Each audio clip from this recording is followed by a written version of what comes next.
Mohit, there is an incentive that is proposed for getting women investors onto the fold. And Radhika, we were speaking about this very recently, so I'm very keen on hearing your points. But Mohit, what is the incentive that we're talking about? Look, so exactly, I don't remember the amount which has been proposed in the consultation paper. But yes, I think what Sebi says is that there are only 27 odd % folios with women investors out there in the industry, which is a fairly low number.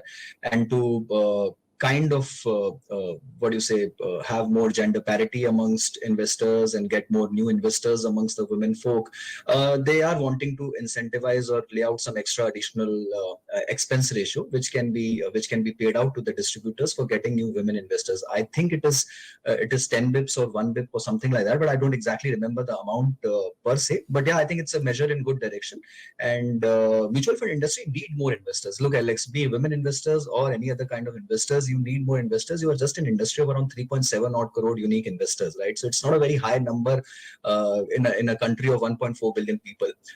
I think whatever economies of scale and whatever we are talking, we are still at a very, very nascent stage of this industry, and industry is just about coming out. So I think industry needs more participation and more incentives also at all levels of value chain to be able to get new investors. But I do want to ask, have I missed anything? Because we haven't really had a lot of time to go through the fine print. Mohit? No, I think broadly, but yeah, GST being inclusive and B30 structure, B30 I think is a very, very big one.